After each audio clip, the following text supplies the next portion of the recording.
ओम शांति। अॼु जी मिले तारीख़ आहे 2/12/2025। अॼु मिठा बाप दादा चवनि था, मीठे मीठे ॿार तव्हांजो वाइदो आहे कि जॾहिं बाप ईंदा त असां तव्हां ते वारी वेंदासीं। जॾहिं तव्हां ईंदा बाप खे चईंदा आहिनि, जॾहिं तव्हां ईंदा त असां तव्हां ते वारी वेंदासीं। हाणे बाबा आया आहिनि तव्हांखे वाइदो यादि दिलाइण।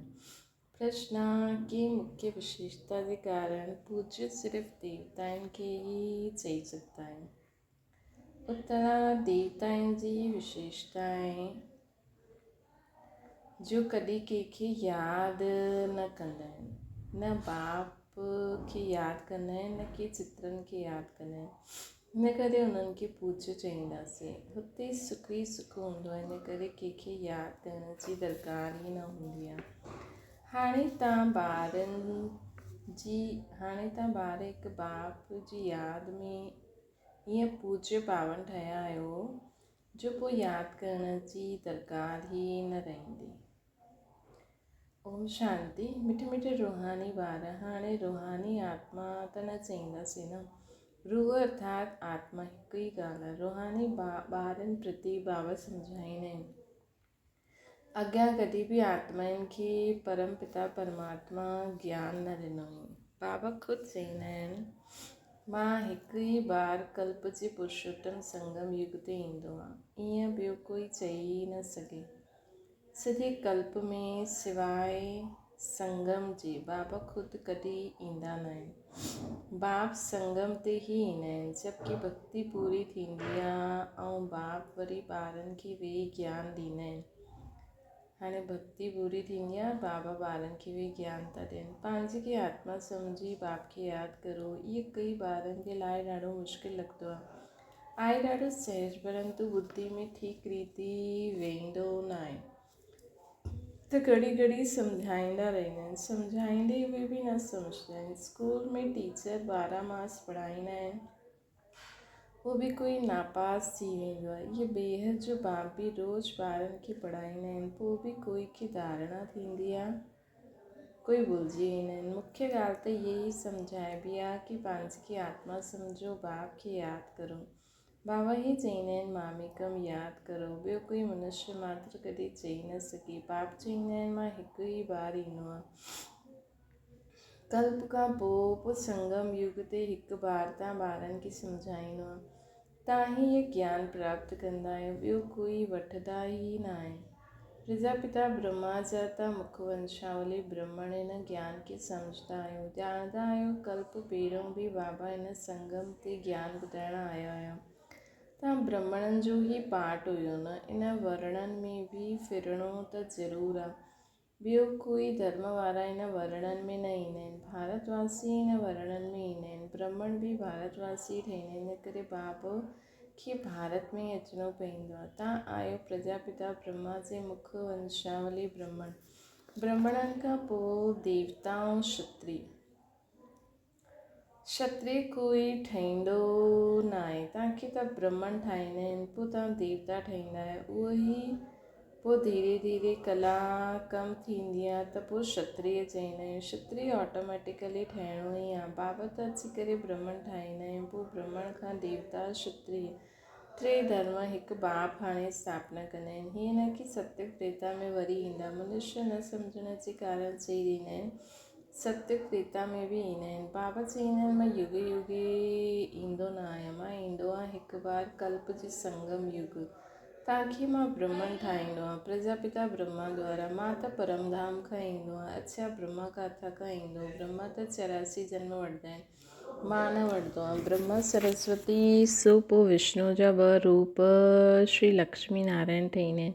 उहे ई 84 जन्म वठंदा आहिनि। पोइ हुननि जे ॾाढे जन्मनि जे अंत में मां उन्हनि में प्रवेश करे उन्हनि खे ब्रह्मा ठाहींदो आहियां। इन जो नाम ब्रह्मा मां रखंदो आहियां। इहा कोई उन्हनि जो नाम पंहिंजो न आहे। ॿार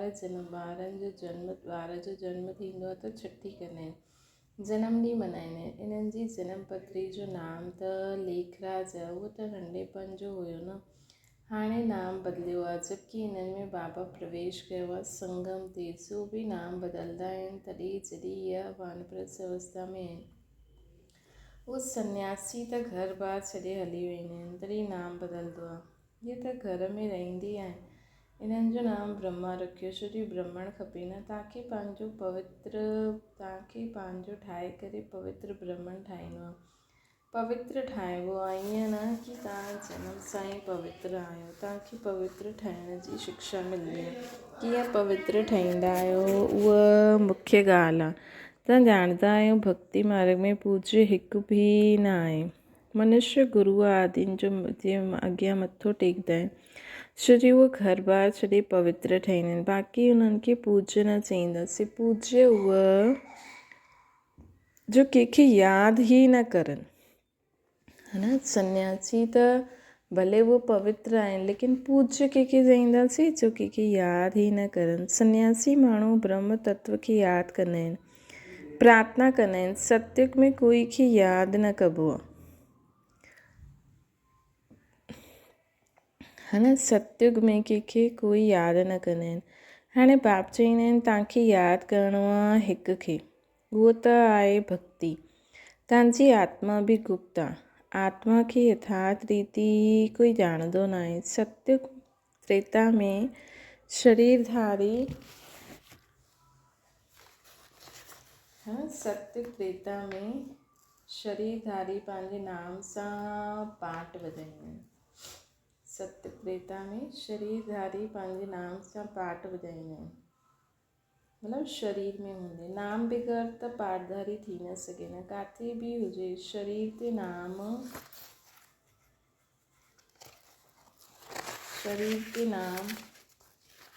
ज़रूरु पवंदो। नाम बग़ैर पाठ कीअं वॼाईंदा? त बाबा सम्झाईंदा आहिनि भक्ति मार्ग में ॻाईंदा आहिनि तव्हां ईंदव त असां तव्हांखे ई पंहिंजो ठाहींदासीं, ॿियो न कोई। जॾहिं असां तव्हांजो ई ठाहींदासीं। हीअ केरु चईंदी आहे? आत्मा चईंदी आहे। भक्ति मार्ग में जो देहदारी आहिनि, जंहिंजे नाम रखिबा आहिनि, उन्हनि खे असां न पूजदासीं, है न। भक्ति मार्ग में जो बि देहदारी आहिनि, जंहिंजा नाम रखिबा आहिनि, उन्हनि खे असां न पूजदासीं। छो जो उहो त ख़ुदि ई ॿियो कंहिंखे पूजंदा आहिनि। जॾहिं तव्हां ईंदा हो त तव्हां ते ई क़ुर्बान वेंदासीं। ईअं भक्ति माण्हू पहिरियों चईंदा आहिनि भक्ति मार्ग में बाबा खे। कॾहिं ईंदा हो इहे बि न ॼाणंदा आहिनि। अनेक देहधारी जी नामधारियुनि जी पूजा कंदा रहंदा आहिनि। जॾहिं अधु कलाक भक्ति पूरी थींदी आहे तॾहिं बाबा ईंदा आहिनि। चईंदा आहिनि तव्हां जन जन्मांतर चईंदा आया आहियो असां तव्हांजे बग़ैर कंहिंखे बि यादि न कंदासीं, पंहिंजी धीअ खे बि यादि न कंदासीं, परंतु मूंखे ॼाणंदा ई न आहियो त यादि कीअं कंदव। हाणे बाप ॿारनि खे सम्झाईंदा आहिनि, मिठे मिठे ॿार पंहिंजे खे आत्मा सम्झो ऐं बाप खे यादि करो। बाबा ई पतित पावन आहे। उन्हनि खे यादि करण सां तव्हां पावन सतो प्रधान ठही वेंदा। सत्युग त्रेता में भक्ति हूंदी न आहे, है न। तव्हां कोई खे बि यादि न कंदा आहियो, न बाप खे न चित्रनि खे। उते त सुख ई सुख हूंदो आहे न। बाबा सम्झाईंदा आहिनि जेतिरो तव्हां नज़दीक ईंदा वेंदव कर्मातीत अवस्था थींदी वेंदी। सत्युग में नई दुनिया, नया मकान में ख़ुशी बि ॾाढी रहंदी आहे। पोइ 25% पुराणा थी वेंदा आहिनि। सत्युग में नई दुनिया, नया मकाननि में ॾाढी ख़ुशी रहंदी आहे। पोइ 25% पुराणा थींदा आहिनि त जीअं स्वर्ग ई भुलिजी विया। त बाबा चईंदा आहिनि तव्हां ॻाईंदा हुयो तव्हांजे ई ठहींदासीं, तव्हां सां ई ॿुधंदासीं। त ज़रूरु बाप परम धाम खे ई त तव्हां परमात्मा खे ई चईंदा हूंदव न। भई भक्ति मार्ग में ई चईंदा आहिनि, लेकिन कंहिंखे चईंदा आहिनि इहे बि पतो न हूंदो आहे। तो माता पिता कंहिंखे था चऊं उहो बि पतो न आहे। राम नाम सत्य आहे केरु आहे उहो बि पतो न आहे। आत्मा चईंदी आहे परमात्मा बाप जे लाइ। आत्मा सूक्ष्म वेंदी आहे, उन्हनि खे ॾिसण जे लाइ दिव्य दृष्टि खपे। आत्मा जो ध्यानु करे न सघंदा आहियूं असां। आत्मा एतिरी नंढी बिंदी, एतिरो सम्झी यादि करण में महिनत लॻंदी आहे। आत्मा जी साक्षात्कार जी कोशिशि न कंदा आहिनि, परमात्मा जे लाइ कोशिशि कंदा आहिनि। जंहिंजे लाइ ॿुधो आहे कि 1000 सूर्य खां बि तेजमय कंहिंखे साक्षात्कार थींदो आहे त चईंदा आहिनि ॾाढो तेजमय हुयो। छो जी उहो ई ॿुधल आहे न, नवदा भक्ति कंदा आहिनि ॾिसंदा बि उन्हनि खे आहिनि, न त विश्वास ई न वे, ॾिसंदा बि उहे ई न। बाबा चईंदा आहिनि आत्मा खे त ॾिसी न सघंदा आहिनि त परमात्मा खे कीअं ॾिसी सघंदा, आत्मा खे ॾिसनि कीअं, ॾिसी ई कीअं सघंदा आहिनि। सभिनि जा त शरीरनि जा चित्र आहिनि, नाम आहे, आत्मा त बिंदी आहे, है न, ॾाढी नंढी आहे, उन्हनि खे कीअं ॾिसूं। कोशिशि ॾाढी कंदा आहिनि परंतु इन अखियुनि सां ॾिसी न सघंदा आहिनि। आत्मा जो ज्ञान ई अव्यक्त अखियूं मिलंदियूं आहिनि, आत्मा खे ज्ञान जी अव्यक्त अखियूं मिलंदियूं आहिनि। हाणे तव्हां ॼाणंदा असां आत्मा केतिरी नंढी आहियूं। मुंहिंजी आत्मा जे 84 जन्मनि जो पाठ नूंदल आहे जो मूंखे रिपीट करिणो आहे। बाप जी श्रीमत मिलंदी आहे श्रेष्ठ ठाहिण लाइ, बाप जी श्रीमत मिलंदी आहे श्रेष्ठ ठाहिण लाइ, त हुन ते हलिणो खपे। तव्हां दैवी गुण धारण करणा आहिनि। खान पान बि ॾाढो रॉयल हुजिणो खपे, चलन ॾाढी रॉयल। तव्हां देवता ठहींदा आहियो, देवता ई ख़ुदि पूज्य आहिनि, उहे कॾहिं पूजा न कंदा आहिनि, इहे त डबल सिरताज आहिनि न, इहे कॾहिं कंहिंखे पूजदा न, त पूज्य ठहिया न। सत्युग में कंहिंखे पूजण जी दरकार ई न रहंदी। बाक़ी हा, हिक ॿिए खे रिगार्ड ज़रूरु ॾींदा, ईअं नमन करणु इनखे रिगार्ड चइबो आहे न, ईअं न दिलि सां उन्हनि खे यादि करिणो आहे। रिगार्ड त ॾियणो ई आहे, जीअं प्रेसिडेंट आहे सभु रिगार्ड रखंदा आहिनि न, ॼाणंदा आहिनि इहे त वॾा मर्तबे वारा आहिनि, नमन थोरी करिणो आहे। त बाप सम्झाईंदा आहिनि इहे ज्ञान मार्ग बिल्कुलु अलॻि चीज़ आहे, हिन में सिर्फ़ु पंहिंजी खे आत्मा सम्झणो आहे जो तव्हां भुलिजी विया आहियो। शरीर जे नाम खे यादि करे वठंदा आहिनि। काम त ज़रूरु नाम सां ई करिणो आहे न, बिगर नाम कंहिंखे सॾु कीअं कंदासीं, है न। माण्हू शरीर जे नाम सां सॾु कंदा आहिनि न, शुजी कमु त सॾु त नाम सां ई कंदासीं न। भले तव्हां शरीरधारी ठही पाठ वॼाईंदा आहियो परंतु बुद्धि सां शिव बाबा खे यादि करिणो आहे। श्री कृष्ण जा भॻत सम्झंदा आहिनि असांखे श्री कृष्ण खे ई यादि करिणो आहे, बसि जाते ॾिस कृष्ण ई कृष्ण, असां बि कृष्ण तव्हां बि कृष्ण। अरे तव्हांजो नाम अलॻि, हुनजो नाम अलॻि, सभु कृष्ण ई कृष्ण कीअं थी सघंदा आहिनि, सभिनि जो नाम कृष्ण थोरी थी सघंदो आहे। सो त चईंदा ई रहंदा आहिनि। हाणे बाप चईंदा आहिनि भक्ति मार्ग जी सभु चित्र आदिनि खे भुलिजी हिकु निराकार बाप खे यादि करो, है न। निराकार चित्र खे त तव्हां पतित पावन न चईंदा न, हनुमान आदि पतित पावन थोरी आहिनि, अनेक चित्र आहिनि, कोई बि पतित पावन न आहे। कोई बि देवी आदि जेके शरीर आहे उन्हनि खे पतित पावन न चईंदासीं। 6 हथ भुजायूं वारी देवी आदि ठाहींदा आहिनि, सभु पंहिंजी बुद्धि में आहिनि। इहा आहे केरु उहो त ॼाणंदा ई न आहिनि। इहे पतित पावन बाप जी औलाद मददगार आहिनि, ये पतित पावन बाप जी औलाद मददगार आहिनि।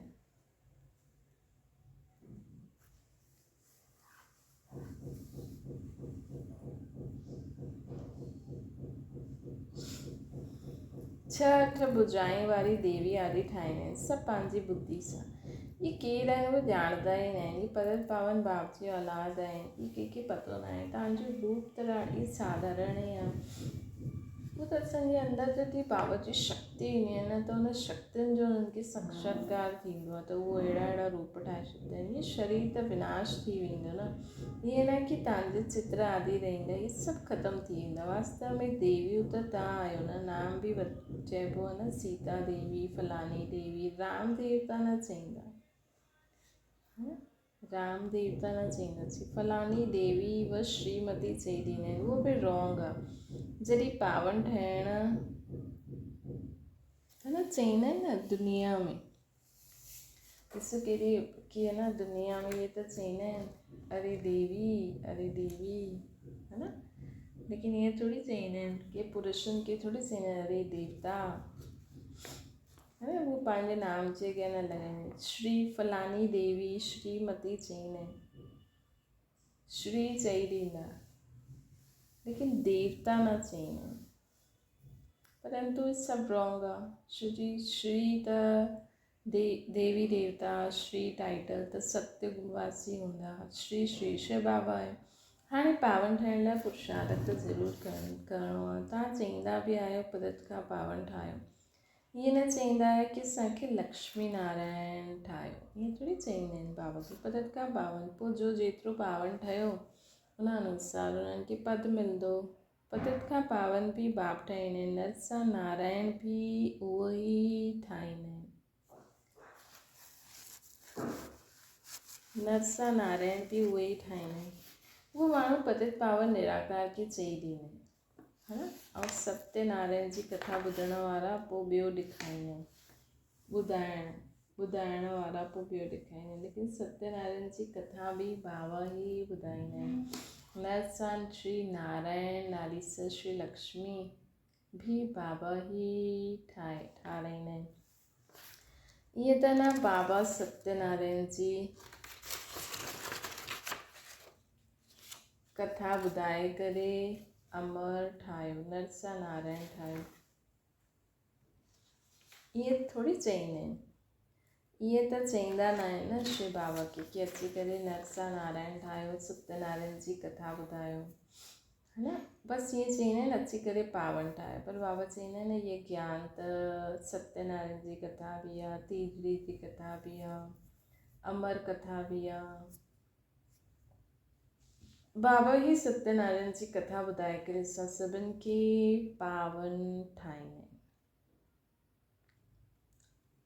है न। पोइ जो जेतिरो पावन ठहियो उन अनुसार सतयुग में ईंदो या त्रेता में ईंदो या त्रेता जे अंत में ईंदो, है न।